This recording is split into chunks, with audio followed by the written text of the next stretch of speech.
tal? Muy buenas noches. Nosotras somos Dos con Todo en este martes, otra vez de bastante granizo, luego de una madrugada pues, de tormentas, Mon. Sí, Dul, aquí en la Ciudad de México, hasta el momento, pues desde donde transmitimos, de acá no se registran lluvias, pero bueno, les vamos informando conforme avanza el programa. Gracias por conectarse. Así es, gracias por estar con nosotras esta noche. Y bueno, hace una hora el Departamento de Justicia de los Estados Unidos ya hizo pública la lista de estos 26 narcotraficantes criminales que el día de hoy México envió a los Estados Unidos, los cuales se suman a los que había enviado en febrero, entre ellos, por ejemplo, a Rafael Caro Quintero, a los Z40. Bueno, les vamos a detallar quiénes vienen en esta lista. También, ojo, porque hoy 12 de agosto ya fue definitivamente la última sesión de la Suprema Corte con el pleno actual, me refiero a los 11 ministros. Próximo 1 de septiembre ya tomarán cargo estos 9 ministros electos en 3 eventos, Mon, por cierto. Así es, Dul, les tenemos detalles de esta sesión y también en el Con Todo hay información sobre el paro al que convocaron organizaciones que defienden los derechos de personas migrantes en Los Ángeles. Recuerden que aquí les hablamos del llamado que hicieron a no comprar en tiendas como Walmart o Home Depot porque no están protegiendo a los cientos de trabajadores migrantes que tienen. Bueno, les damos detalles de las exigencias que plantearon el día de hoy en estas protestas. Va a estar bueno el programa. Gracias por acompañarnos. Vayan dejándonos sus comentarios y nosotras empezamos con este Dos con Todo.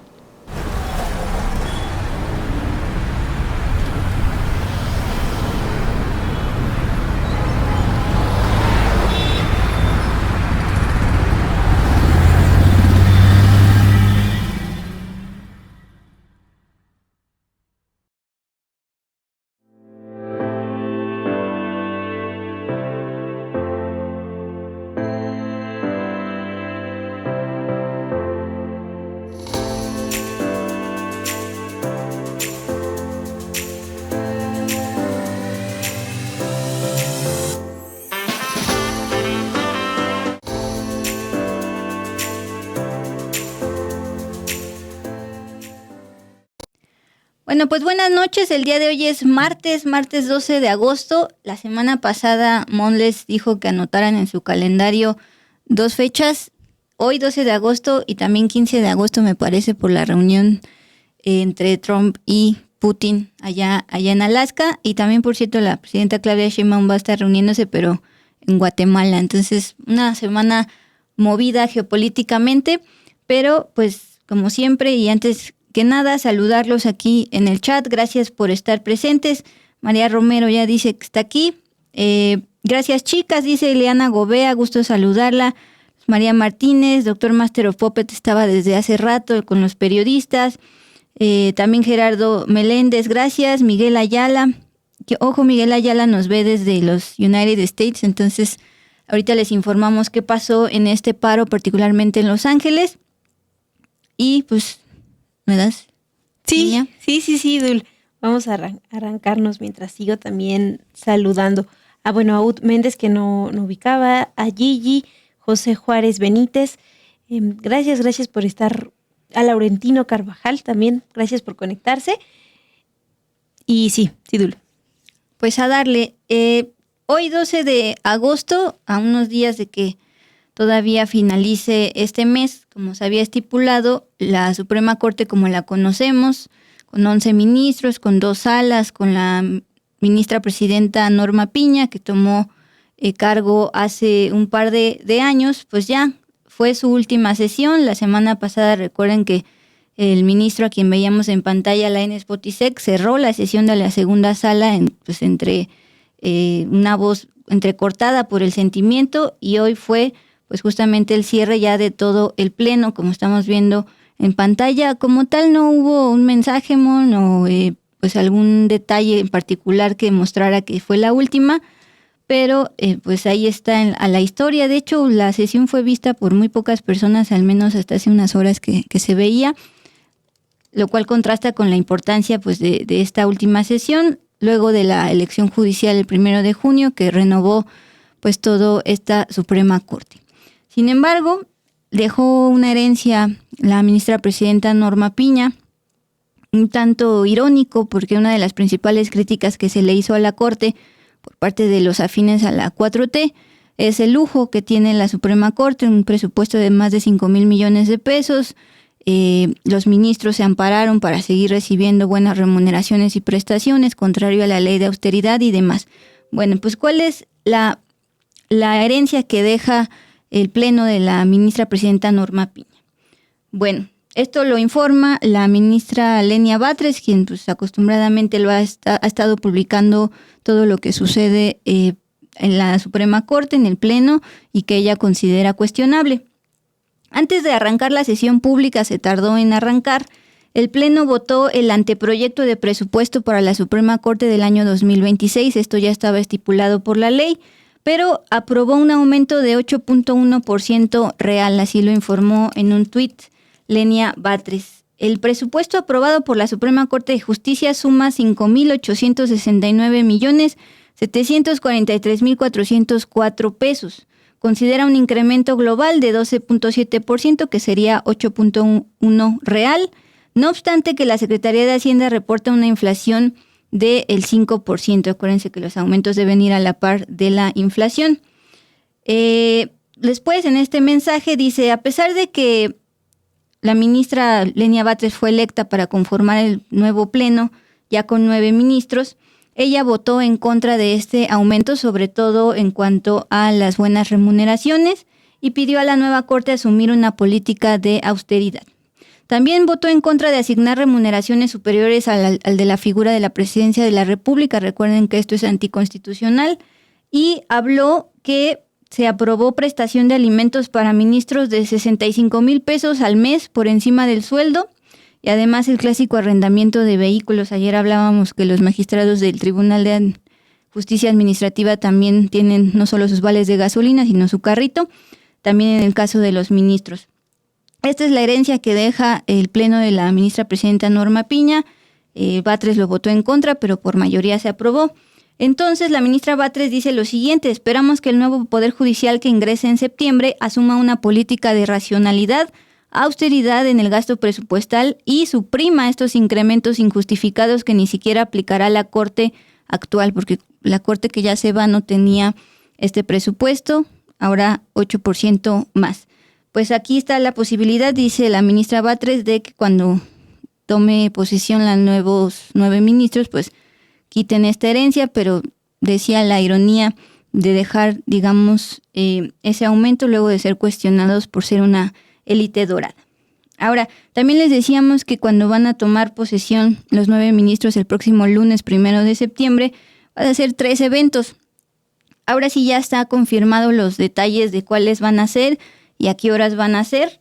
El propio ministro electo Hugo Aguilar Ortiz publicó en un comunicado que se reunieron los 9 para irse distribuyendo los asuntos, los temas entre ministros y sus equipos para pues dar frente a todo este trabajo que van a recibir el 1 de septiembre. Bueno, ahí está en pequeñito, pero yo les digo, primero a las 4:30 de la tarde, tiempo del centro de México, van a recibir el bastón de mando, un evento que recuerda un poco lo que vimos cuando el entonces presidente López Obrador le entregó un bastón a la entonces presidenta electa Claudia Sheinbaum.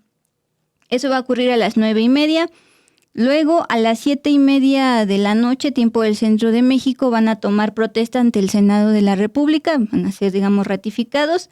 Eso seguramente se va a transmitir en el canal del Senado y pues, obviamente aquí se va a estar cubriendo en Sin embargo al aire. Y finalmente, no sé por qué, hasta las 10 de la noche van a empezar su primera sesión ya como una corte de 9 ministros. Justo gracias Lluvia nos está mostrando la fotografía de la reunión del día de hoy. Esos son los próximos 9 ministros, algunas caras ya conocidas, pues son reelegidas no solo Batres, también Yasmín Esquivel, Loreta Ortiz y pues también la figura más conocida, el presidente electo, ministro presidente electo Hugo Aguilar y la exconsejera jurídica de presidencia. Sí, Dul, pues bien decías que para hoy se programó esta última sesión de la Suprema Corte de Justicia de la Nación con las y los 11 ministros que conocemos hasta el momento. pero también hay que destacar que hoy la ministra presidenta Norma Piña también convocó a una sesión extraordinaria, pero para el próximo 19 de agosto, es decir, aunque el 1 de septiembre pues ya arranca esta nueva corte como quedó conformada después de la primera elección judicial, todavía hasta el 19 de agosto tienen programado sesionar para discutir temas electorales. Esto, de acuerdo con lo que explicó la ministra Norma Piña, es porque la reforma judicial establece que tienen hasta el 28 de agosto para recibir impugnaciones contra la elección de magistrados de la Sala Superior del Tribunal Electoral del Poder Judicial de la Federación. Por eso es que se está convocando a una sesión el próximo martes. Y lo digo porque nos comentabas que no había comentarios que indicaran que es como tal la última sesión. Bueno, una despedida, algo. Exacto, es porque todavía vamos a poder ver una última sesión en forma de esta Suprema Corte el 19 de agosto. Otra fecha ahí para anotar, para la que tenemos que estar pendientes. Un gran calendario. Sí, justo Gerardo Aguirre Baez nos pedía, gracias Mon, dice, buenas noches, ¿pueden informar de la sesión extraordinaria donde planean hablar sobre tema electoral? Bueno, dice TSJN, creo que sí se refiere a la Suprema Corte, y si no, pues háganoslo saber. Pero sí, pues es igual que en el Congreso, tienen sesiones ordinarias y luego abren un periodo de extraordinarias, ahí será el 19 de agosto. Bueno, Mon, tú nos traes un comentario de la presidenta Claudia Sheinbaum de seguimiento respecto a lo que informábamos ayer sobre estos sobornos con relojes y efectivo por parte de empresarios a funcionarios de Petróleos Mexicanos. Sí, Dul, esta mañana la presidenta Claudia Sheinbaum ordenó una investigación sobre contratos de Petróleos Mexicanos de Pemex vinculados a 2 empresarios mexicanos que están siendo acusados en Estados Unidos de pagar sobornos millonarios a funcionarios de Pemex entre el 2019 y el 2021. Hoy, durante su conferencia de prensa matutina, la presidenta declaró que hay que revisar si hay contratos con estas personas. Dijo que ya pidieron información tanto a Pemex como al gobierno de Estados Unidos. De igual forma, instruyó a la Secretaría de Anticorrupción y a la Fiscalía General de la República a que intervengan en caso de encontrar nexos con estos contratos. Recuerden que uno de las personas investigadas en Estados Unidos es Mario Alberto Ávila Lizárraga, un empresario que, de acuerdo con las autoridades estadounidenses, se encuentra prófugo. Él fue candidato del Partido Acción Nacional del PAN al gobierno de Campeche, y la acusación formal que presentó el Departamento de Justicia estadounidense señala tanto a Ávila Lizárraga como al empresario Ramón Alejandro Rovirosa Martínez por ofrecer al menos $150,000 en efectivo, relojes de lujo y artículos de marcas de lujo también, para obtener licitaciones, ganar contratos con Pemex, exploración y producción. Vamos a escuchar qué es lo que dijo esta mañana la presidenta Claudia Sheinbaum. Primero, vale la pena, obviamente se tiene que hacer la investigación por parte de la Fiscalía, tanto pedir la información, porque es un caso en Estados Unidos, tanto pedir la información a Estados Unidos como pedir la información a Pemex, ¿no? En caso de que ellos acusan de 2 empresarios que supuestamente sobornaron a alguien dentro de Pemex para poder conseguir contratos.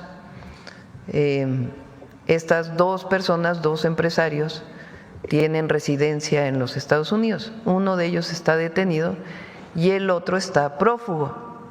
Vale la pena hablar de el empresario prófugo, porque fue delegado, es militante del PAN, para empezar, porque fue candidato al gobierno de Campeche por el PAN, trabajó en Pemex, fue acusado en su momento también por otros casos de corrupción,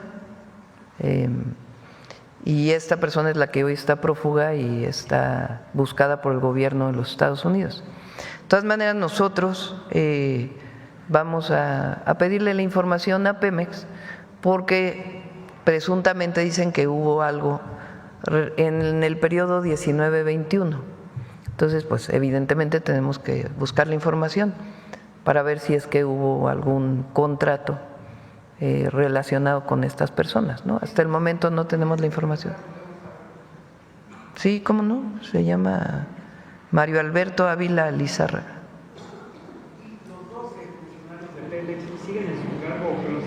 No, primero hay que averiguar los contratos, si hubo contratos con estas personas y cuál es supuestamente la acusación que tuviera que ver con algún acto de corrupción. Primero, antes que nada, ¿verdad? Porque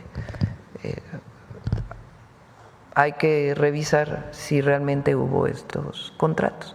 Y después de ahí, pues ya tanto a la función pública como a Anticorrupción, Secretaría Anticorrupción y de Buen Gobierno, y a la Fiscalía, pues le pediríamos que pudiera investigar en caso de que hubiera habido estos contratos.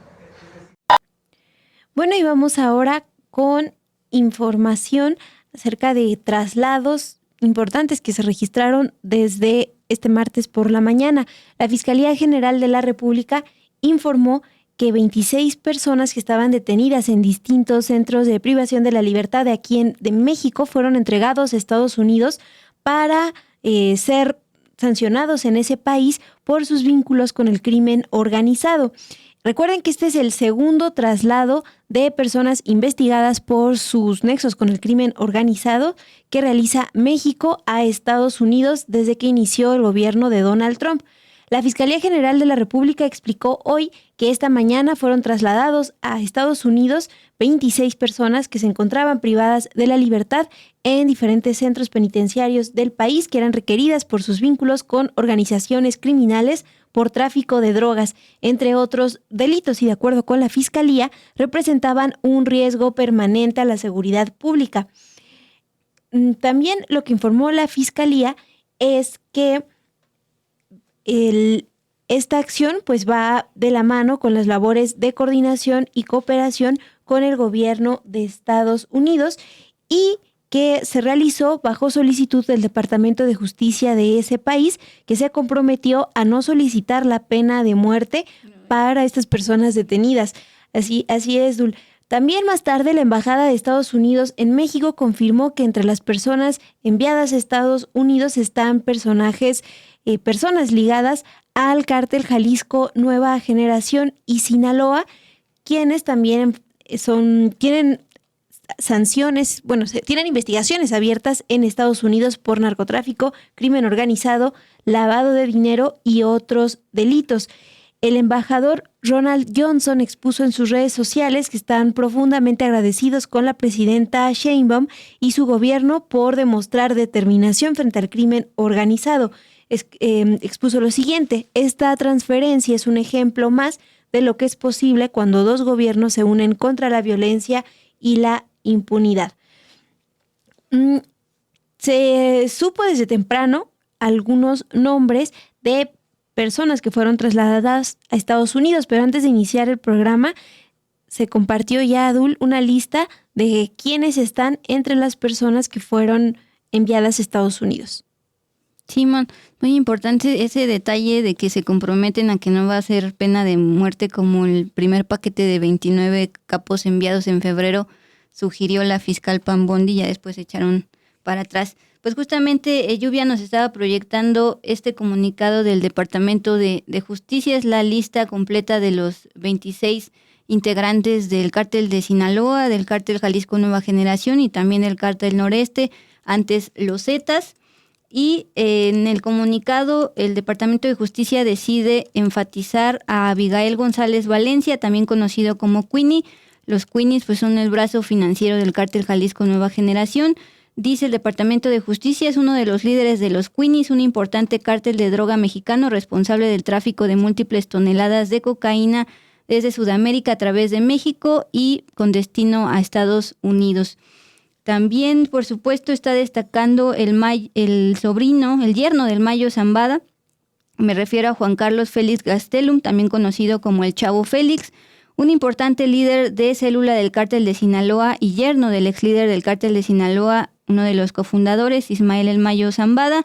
detenido el año pasado. Es presuntamente un operador principal de los laboratorios clandestinos de fabricación de metanfetamina del cártel de Sinaloa, ubicados en las montañas de la Sierra Madre de Sinaloa y de Durango. Todo esto es investigación e información del Departamento de Justicia. También lo señala al Chavo Félix, yerno del Mayo, involucrado en fabricación y distribución de grandes cantidades de metanfetamina y cocaína. Vienen otros nombres, pero no destacan, pero sí viene en la lista. Pues ustedes recordarán en tiempos de alta violencia en Michoacán a Servando Gómez Martínez, alias La Tuta. Hay que recordar las palabras del Gabinete de Seguridad del gobierno de Enrique Peña Nieto en 2015, cuando fue detenido. Dice en ese momento: se ha logrado el objetivo más importante en el combate contra el crimen organizado, la detención del criminal más buscado en todo México, Servando Gómez Martínez. Así anunciaron la detención de La Tuta en el año 2015. Un año antes había sido un escándalo un video donde se ve al hijo de uno de los hijos del exgobernador Fausto Vallejo conversando tranquilamente en una mesita con una Tecate Light, precisamente con La Tuta. Estaban negociando quién podría convertirse en el gobernador interino de un Michoacán que pues justamente estaba bajo la violencia de los caballeros templarios. La Tuta, integrante de los caballeros, porque recuerden que Fausto Vallejo, el gobernador de entonces, estaba enfermo y ya estaban negociando quién iba a sustituirlo. Bueno, ese es La Tuta, y también pues enfatizar sobre el Chavo Félix, el yerno y uno de los integrantes de La Malliza, pues fue detenido en Puerto Vallarta en el 2015 y también es destacado por las autoridades estadounidenses en este paquete, en este grupo de 26 integrantes del crimen organizado ahora enviados a Estados Unidos. En el febrero nos ibas a recordar justamente quiénes fueron enviados y que luego llegaron en aviones de las Fuerzas Armadas a distintas ciudades estadounidenses. Sí, Dul, en febrero el gobierno de México envió a Estados Unidos a 29 personas. Entre ellas estaba Rafael Caro Quintero, fundador del Cártel de Guadalajara, Miguel Ángel Treviño Morales, conocido por las autoridades como el Z40, también Óscar Omar Treviño Morales, Z42. Miguel Ángel Treviño fue el principal comandante de los Zetas. Y entre esas personas, bueno, más bien en ese momento, en ese traslado, justamente estaba en duda si serían sentenciados o no a muerte. En ese momento, desde el gobierno de México aclararon que no, pero por eso hoy también lo enfatiza la Fiscalía General de la República, y también para tomar en cuenta, Dul, como dato, para que estemos todas y todos al pendiente, mañana la Fiscalía General dará una conferencia en donde van a dar más detalles sobre este traslado. Estará pues personal del Gabinete de Seguridad y está programada para las 11 horas, así que en los espacios de aquí de Sin embargo al aire, noticias a las 2, pues encontrarán ustedes toda la información y también pues se las compartiremos ya durante la noche, pero mañana a las 11 horas es cuando tendremos más detalles. Pues sí, simplemente agregar que justo al lado del nombre de los enviados te dan la jurisdicción, el distrito donde van a ser extraditados, y plantean hasta cadena perpetua para la mayoría, o sea, no pena de muerte, pero sí ya toda su vida van a estar en prisión de los Estados Unidos, a excepción, por ejemplo, de Abdul Karim, que solo va a ser, solo 45 años de prisión. Los que les habíamos mencionado sí es hasta cadena perpetua. Bueno, pues ahí está. ¿No dice la hora de la conferencia de la Fiscalía? A las 11. A las 11, ok. Pues hasta entonces. Y pues justo ahora pasamos al tema de esta denuncia presentada ante la Fiscalía de Campeche por una violación tumultuaria por parte de una joven contra tres hombres. Habían estado prófugos de la justicia 2 de ellos. Hoy decidieron entregarse de manera voluntaria. Sí, Dulo, y hay información sobre este caso. Se informa la Fiscalía de Campeche que Jorge y Yeshua se presentaron de manera voluntaria ante las autoridades ministeriales para iniciar un proceso legal correspondiente a la denuncia por violación tumultaria contra Susan Sarabia. Lo que dijo en entrevista Liz Rodríguez, madre de Susan Sarabia, previamente fue lo siguiente: ¿por qué uno de ellos no dijo déjenla con uno de ellos que hubiera dicho eso no le hubieran hecho daño a mi hija? Es parte de lo que estuvo exponiendo en su momento Liz Rodríguez, madre de Susan Sarabia. Antes de informarse sobre la entrega de ambos hombres de 22 años, se informó también de la detención de Ángel. Esperan que también proceda en su contra la acusación por violencia digital, que se suma a otra denuncia en su contra por violencia sexual. ¿Por qué se está investigando también por violencia digital? Porque en redes sociales se difundió el video de esta agresión, de esta violencia. La entrega pues ocurrió casi 5 meses después de que Susan los señaló como responsables de violentarla sexualmente el 31 de marzo. Antes de su presentación ante la Fiscalía de Campeche, las madres de Jorge y Yeshua anunciaron públicamente que sus hijos se entregarían para enfrentar el proceso legal. También en comunicados separados, Nubia Sabido y Ana Cecilia Herrera afirmaron que creen en la inocencia de sus hijos y exigieron garantías de seguridad. Responsabilizaron a la joven que está denunciando y a su familia por cualquier atentado en su contra. Susan Sarabia es una estudiante de Derecho, hizo pública su denuncia el 30 de julio porque pasaron meses sin tener avances judiciales y en ese momento pues denunció que estas personas que la violentaron pues tendrían alguna relación con autoridades locales porque su proceso no avanzaba, Dul. Y esa es la información más actual, lo que confirma la Fiscalía de Campeche, que Jorge y Yeshua se presentan de manera voluntaria para ser investigados por esta denuncia de violación sexual. Y en respecto a Gerardo Meléndez, dice, al parecer estos jóvenes son hijos de adinerados en Campeche y eso hace incierta la justicia. Lo que sí han estado denunciando tanto la madre como la víctima de esta violación tumultaria es que pues los familiares de estas 3 personas intentaron incluso sobornarlas para que se desistieran de la denuncia. También hubo señalamientos de la víctima de la supuesta cercanía de estas 3 personas con el gobierno local y este caso fue escalando porque pues fue hace meses, pero tuvo que hacer pública su denuncia porque veía que no avanzaba y fue escalando mediáticamente, primero en Campeche y luego medios nacionales lo tomaron. Nuestro compañero Daen entrevistó a la mamá, Susan. Pueden ver la entrevista completa, ya lo saben, en el portal de MX, pero ahí justamente hablan de cómo a la par de esta denuncia por violación sexual, también tienen la denuncia por violencia digital porque publicaron parte de este ataque que se grabó en un video. Entonces eso también está como parte de los pendientes contra este caso. Dul, y también hay información de seguimiento sobre el asesinato de Dulce, una niña en el Estado de México, del que ayer les informamos. Simón, ayer cuando estábamos preparando el programa te comenté que no estaba confirmado por parte de la Fiscalía del Estado de México estas versiones periodísticas de que el asesinato de esta menor de 12 años también había sido por una deuda económica a la par del caso del niño Fernando de 5 años en Los Reyes La Paz, ambos en el Estado de México.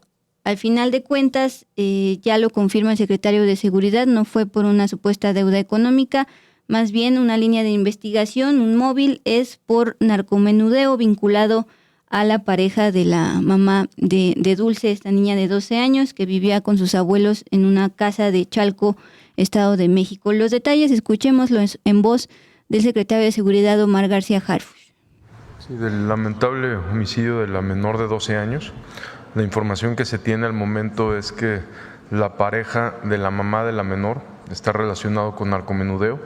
Cuando llegan los agresores buscando a la pareja de la mamá de la menor es cuando este sujeto se logra escapar por el que iban y los agresores matan a la niña. Están relacionadas esa casa y la pareja de la mamá, de la menor, con narcomenudeo, más que por una deuda. En el caso del menor de 5 años, que ya todos conocemos que sí fue por una deuda, ayer la Fiscalía General de Justicia del Estado de México anunció la creación de una nueva unidad de atención especializada, donde va a haber 300 elementos destinados a un mejor servicio para evitar que vuelva a ocurrir una situación así. Bueno, a la par de este caso, por supuesto, sigue las peticiones de justicia por el caso de Fernando, de 5 años. Él sí, asesinado por 3 personas y ya están vinculadas a proceso luego de que la mamá estuvo señalando su desaparición. Incluso fue al DIF para señalar que había desaparecido, no le hicieron caso. Fue hasta que la fiscalía fue a buscarlo a la casa de estos 3 detenidos. Bueno, simplemente para seguimiento y antes de presentarles el con todo sobre el paro que hubo hoy en Los Ángeles en contra de las redadas, importante el tema de Israel Vallarta, bastante seguimiento le hemos dado. Fue la semana pasada a su rueda de prensa, donde dice que va a continuar exigiendo justicia por sus hermano y su sobrino también detenidos en medio de todos estos montajes en tiempos de Genaro García Luna, pero como se preveía, el fiscal general de justicia Alejandro Gertz Manero dice que va a apelar la decisión de la jueza, que se basó, entre otros temas, pues por vicios en las pruebas, en la tortura, en el amparo de Cassés, etcétera. Bueno, va a apelar esto porque dice que hay que ver las 6 personas que sufrieron pues un secuestro. Vamos a escucharlo y volvemos con el con todo. Mire usted, el delito de secuestro, después del homicidio, es el delito más grave que puede sufrir cualquier persona. En este caso particular, hay 6 personas que sufrieron un secuestro. Ese secuestro se llevó a cabo antes de que hubiera una diligencia evidentemente ilegal y abusiva, y esas personas no pueden quedar en estado de indefensión. Es una obligación moral, es una obligación ética y jurídica defender a las víctimas del secuestro. Y nosotros vamos a proceder a través del recurso de apelación en la defensa de esas víctimas y en el derecho que tienen a la reparación del daño. Organizaciones que defienden los derechos de las personas migrantes y cientos de habitantes en Los Ángeles, California, realizaron este martes 12 de agosto un paro comunitario para exigir un alto a las redadas que han incrementado durante el gobierno de Donald Trump. En este paro llamaron a no comprar en grandes tiendas como Home Depot o asistir a restaurantes de comida rápida como McDonald's, porque aseguran que no protegen a sus trabajadores. Les damos todos los detalles en este con todo.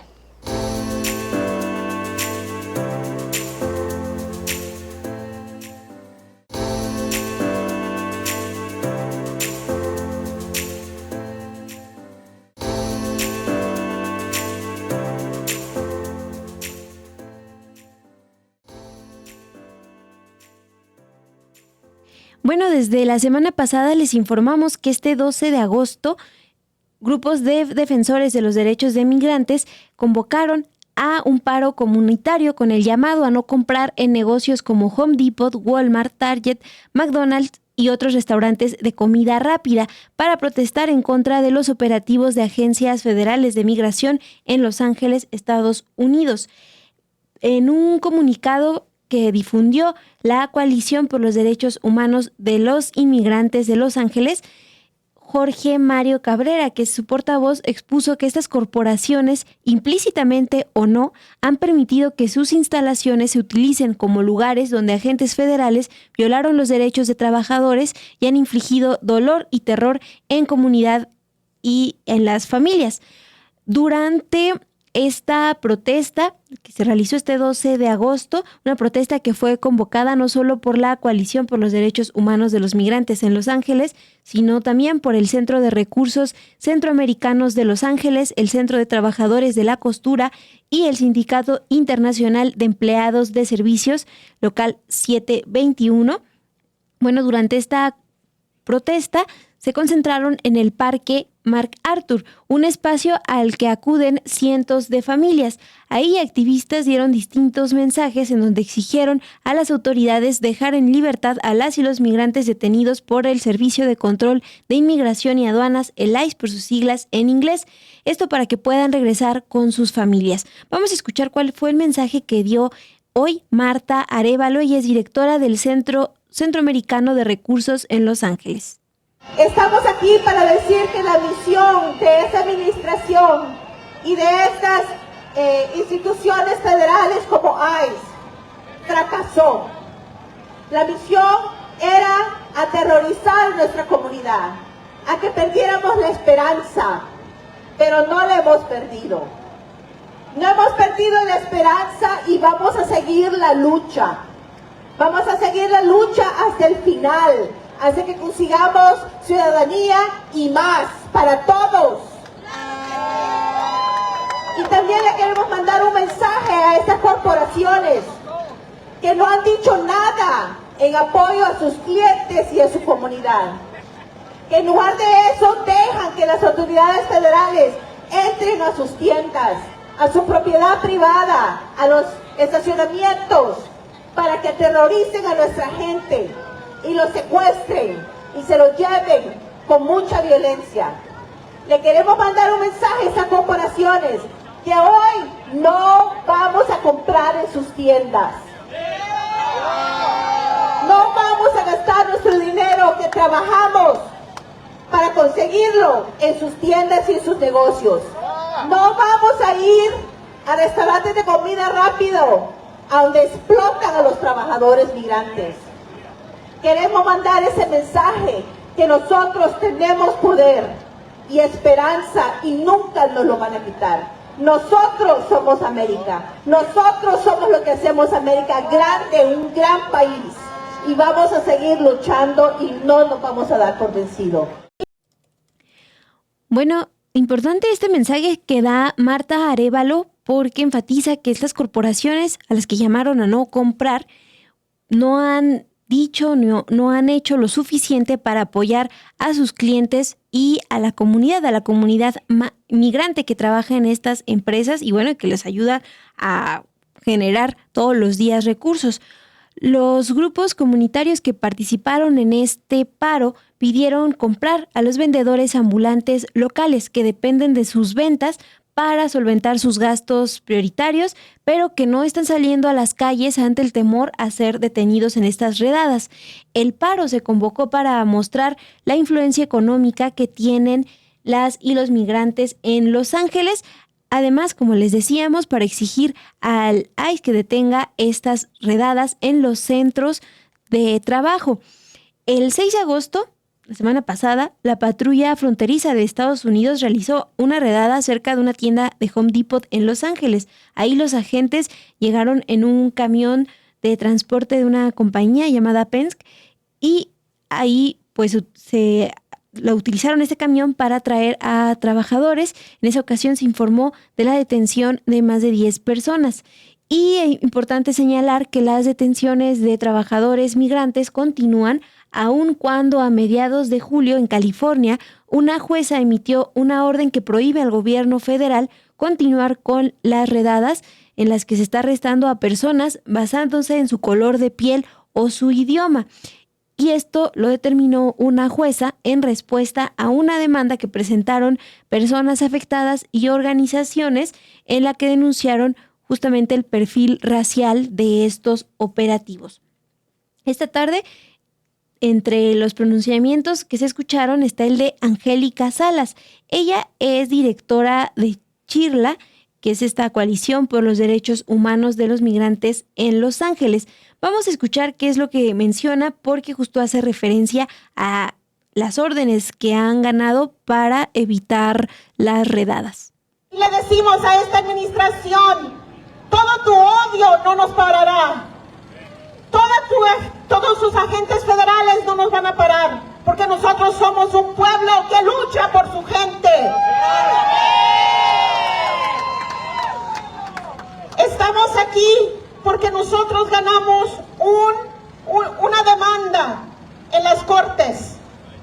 Y esa demanda dijo que estos agentes estaban violando la ley, que estaban haciendo redadas indiscriminadas, pero con mucho racismo, destruyendo a nuestras familias con su odio, con su racismo. Y las cortes nos dijeron, ustedes están en lo correcto, estas redadas tienen que parar. ¿Y qué hizo esta administración y estos agentes federales? Continuaron las redadas, lo pararon y después lo siguieron.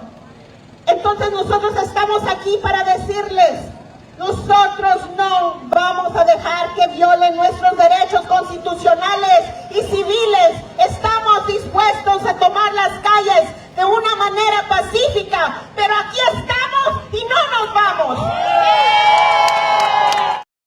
Es un punto importante el que toca esta activista laboral, activista migrante.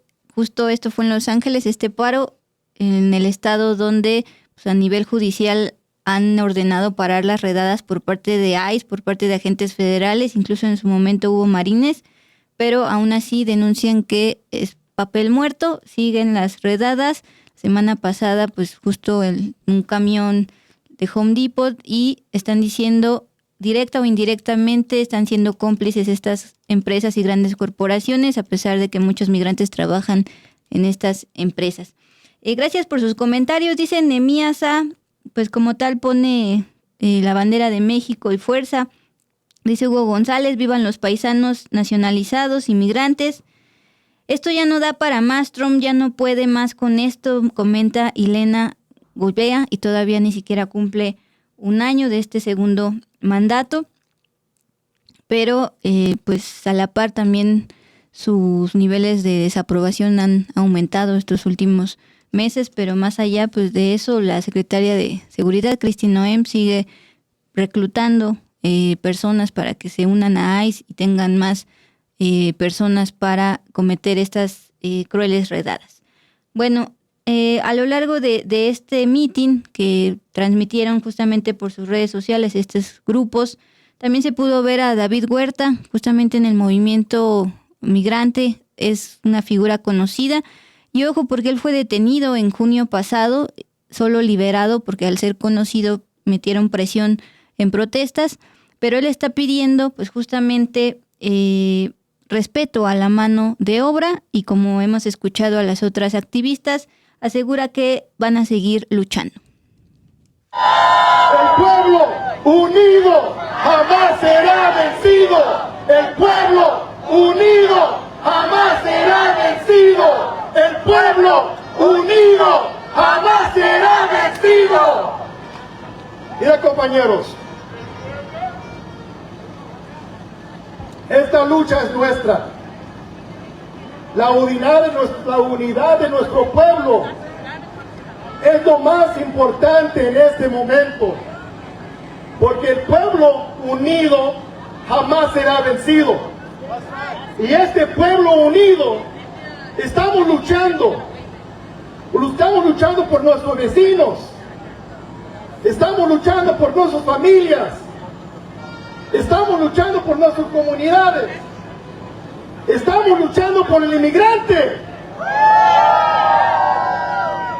y luchamos por el mano de obra, porque el mano de obra se va a respetar.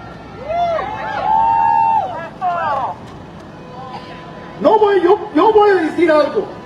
Yo vine aquí hoy día y sí me entró un poco de miedo. No de ustedes, pero los que me arrestaron ese día. Pero yo no voy a ser intimidado, compañeros. Yo también tengo un coraje por las injusticias que se está viviendo en este momento. Pero con ese coraje y con ese miedo, tengo una alma para luchar. Y es la alma que tenemos que tener, compañeros, en este momento. Porque mira, hay que ver algo, compañeros. Estamos luchando para que se respete esa mano de obra. Pero estamos luchando por algo más grande, en contra de un autorotismo, en contra de la injusticia, Estamos luchando para que la democracia se respete en este país. Con esta lucha, ustedes van a ser la salvación de este país. Ustedes van a mostrar lo que es luchar con alma, lo que es luchar con ese coraje, lo que es luchar por nuestras familias.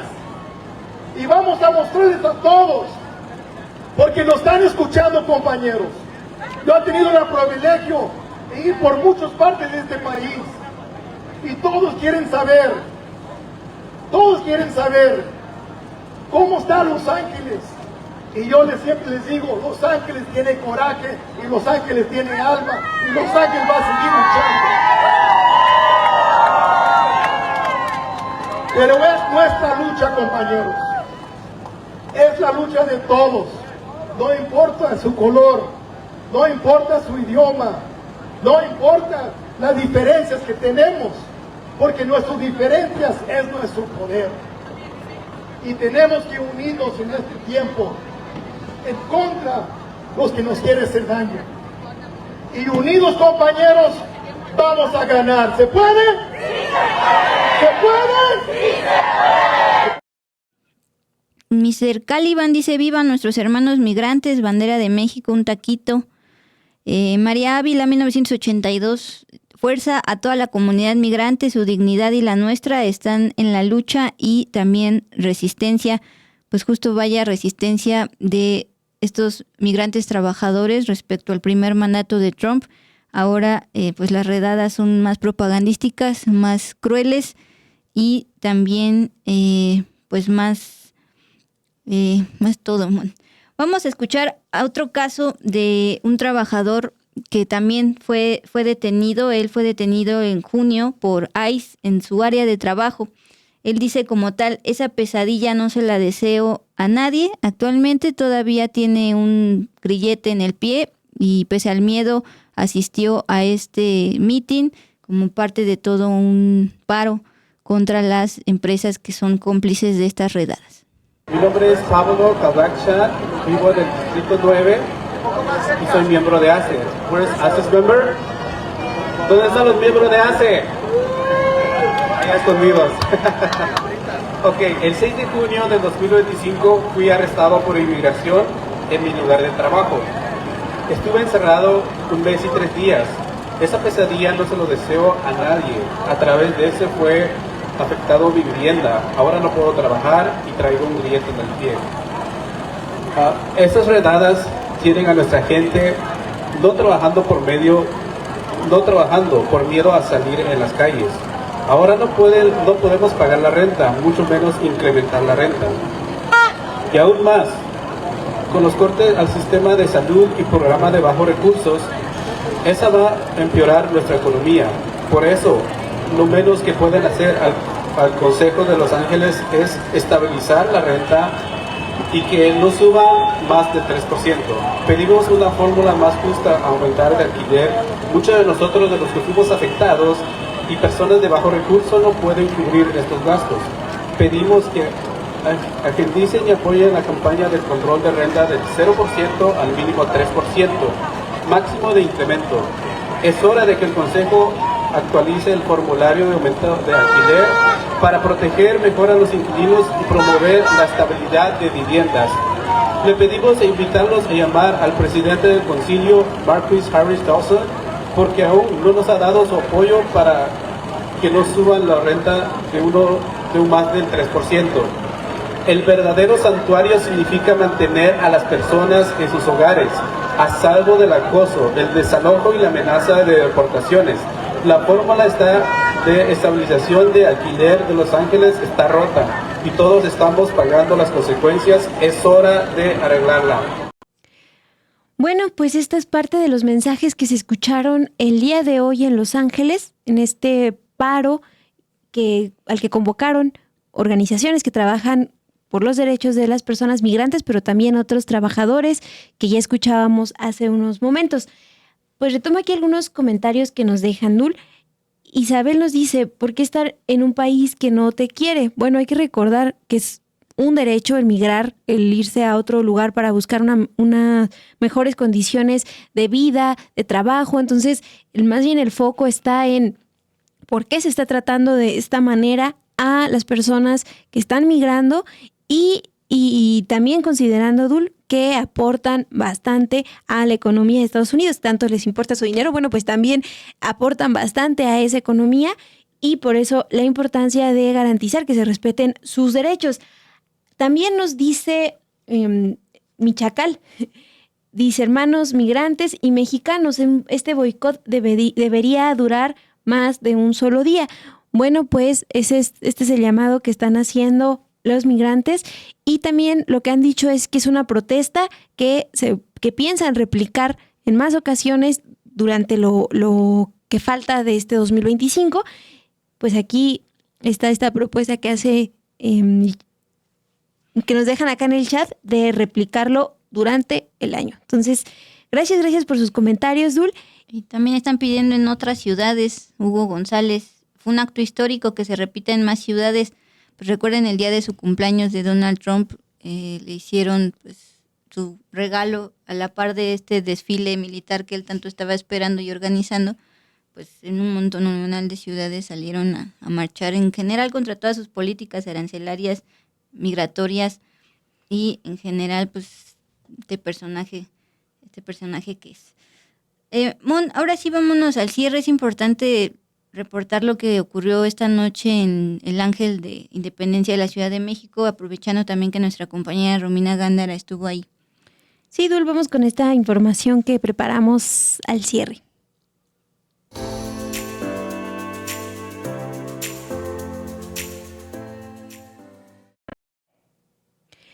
Bueno, Dul, pues desde el fin de semana se reportó el asesinato del periodista Anas Jamal al-Sharif, periodista palestino de 28 años, asesinado por el ejército israelí. Se difundió a través de redes sociales un último mensaje que él preparó en caso de ser asesinado. Él fue asesinado el domingo 11 de agosto durante un ataque israelí en Gaza. Eso lo confirmó el gobierno gazatí. En sus palabras finales, él escribió: este es mi testamento y mi último mensaje. Si estas palabras le llegan, sepan que Israel ha logrado matarme y silenciar mi voz. Pues el asesinato de este periodista ha conmovido no nada más a la comunidad en Gaza, sino a nivel internacional, también a los comunicadores aquí en México, Dul. Este es un asesinato que condenó también la oficina del Alto Comisionado de la ONU y también ha recordado que estiman un mínimo de 242 periodistas palestinos asesinados desde la guerra que comenzó en octubre del 2023. Hoy, aquí en la Ciudad de México, se manifestaron comunicadores, pero también distintas personas en contra del asesinato de al-Sharif, pero también de otros comunicadores. Nuestra compañera Romina Gándara estuvo en esta velada y les vamos a compartir 2 testimonios de personas que asistieron a esta protesta, testimonios que recopiló Romina Gándara. Sí, soy Alejandro Meléndez y bueno, vamos a realizar un acto por Palestina, por los 5 compañeros de Al Jazeera que fueron asesinados y otro compañero independiente que también fue asesinado. Y bueno, vamos a realizar un acto acá enfrente con veladoras, recordando los nombres. Se va a leer un comunicado, sobre todo muy importante, de los compañeros de Al Jazeera que pues están trabajando aquí en México y que en Europa también han hecho una labor muy fuerte y para acuerpar a sus compañeros, que verdaderamente pues esto es terrible porque perdemos voces importantes de lo que está sucediendo allá. Son de los pocos medios que podían informar y que no estaban informando al mundo de lo que sucedía. Entonces pues sí es algo muy trágico porque perdemos estas voces para saber qué es lo que sucede allá. Sí, es muy importante que México y que todos los periodistas se solidaricen porque finalmente pues sobre todo Israel y los medios corporativos de Estados Unidos pues han hecho este bloqueo. No solo hay bloqueo, que tenemos que decir que por eso decimos que es un genocidio, porque hasta en una guerra entra la comida, no se toca a los niños y a los periodistas. En este caso, pues han arrasado con todo, ¿no? Recordemos también que habían dado la alerta ya a los compañeros de que no habían recibido comida y que era difícil también salir a cubrir porque ya no tenían energías, ¿no? Ya finalmente había una cuestión de hambre muy fuerte y se suma pues estos bloqueos que está haciendo Israel para que no se pueda entrar, no se puede saber. Entonces sí es importante que los medios pues empiecen también a contar esto y a decirle a los medios, sobre todo estadounidenses y de Israel, pues que ya cesen con esto. Me llamo Esteban, soy artista visual y el día de hoy vengo para alzar la voz sobre los periodistas asesinados en Gaza. Pues cabe recalcar que fueron los últimos periodistas de Al Jazeera y eso, pues la hermandad que nos une, ¿no? De las tragedias que han pasado aquí en México con los periodistas, y pues ahorita es el bastión número 1 en Gaza, ¿no? De periodistas asesinados por la ocupación de Israel. Las dinámicas de represión que se están generando en la Franja de Gaza, pues es una sola, ¿no? Y también, o sea, de hecho, pues aquí en México ya hemos tenido, pues como por así decirlo, la invasión del ente sionista, ¿no? Con el tema de Pegasus. Y pues ese es como que el nexo, ¿no? Que nos une del periodismo, o sea, de la persecución de periodistas desde Israel hasta México. Bueno, Dul, y hay que enfatizar que, como comentaban también aquí en esta protesta, pues este fin de semana, además de el asesinato del periodista Anas al-Sharif, que les informamos, pues otros 5 periodistas palestinos en Gaza fueron asesinados después de que su tienda de campaña fue atacada por las fuerzas militares israelíes. Entonces, por eso, en ese contexto es que se realiza esta velada aquí en México.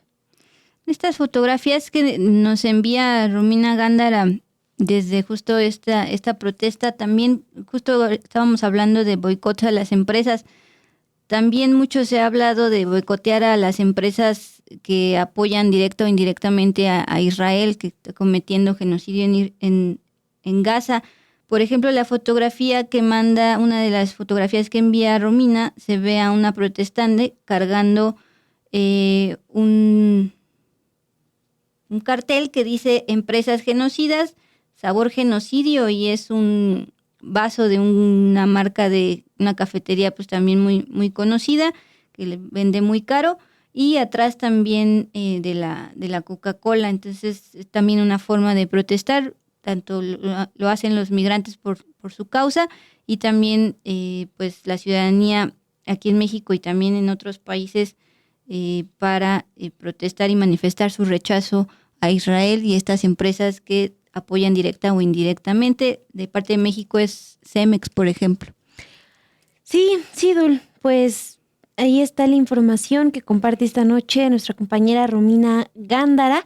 Muchas gracias también a ustedes por acompañarnos en esta transmisión, por estar atentas al reporte de Romina Gándara, que también hace unos minutos enlazó en vivo desde Reforma, desde Paseo de la Reforma, en el programa de los periodistas.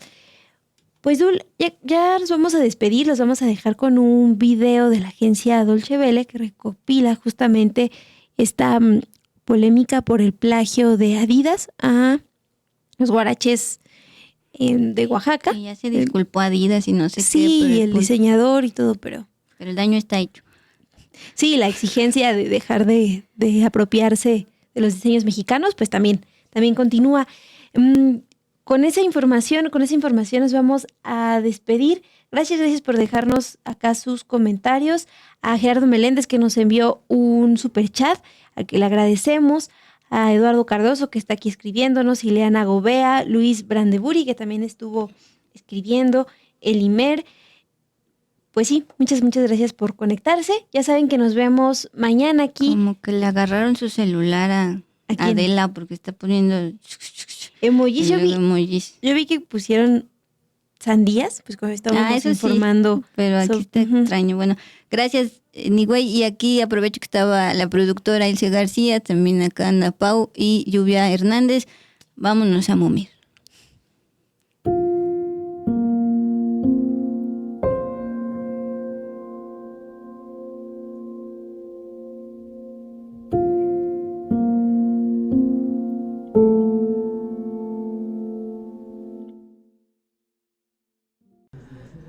Los huaraches, patrimonio cultural tradicional del pueblo zapoteca en Oaxaca, al sur de México.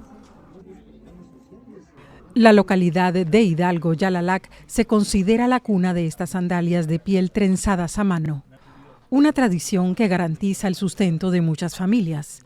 Por eso, el que la marca Adidas haya copiado el diseño ha causado un amplio rechazo. Un diseñador yo creo que debe de tener sus propios diseños para poder trabajar y no estar plagiando algo que nosotros ha sido toda nuestra vida y es nuestra fuente de ingreso, de trabajo para la mayoría de los habitantes de esta comunidad. Las sandalias de la polémica guardan un parecido notable con los huaraches mexicanos. El diseñador estadounidense que las creó se disculpó tras las acusaciones de plagio. El gobierno de México exige, no obstante, una indemnización al consorcio alemán. Estamos viendo la parte jurídica para poder apoyar a los pueblos. Muchas veces grandes empresas toman productos, ideas, diseños de comunidades indígenas de nuestro país. De hecho, estamos trabajando una ley para garantizar, además de lo que ya existe. Y en cierta manera están usurpando la creatividad de un pueblo originario. La apropiación cultural por parte de multinacionales es un patrón extendido globalmente. En el pasado, México ha realizado demandas contra la tienda online china Shein o la cadena de modas española Zara por estos motivos. Según las autoridades mexicanas, Adidas se ha mostrado dispuesta a sondear la posibilidad de negociar un acuerdo amistoso.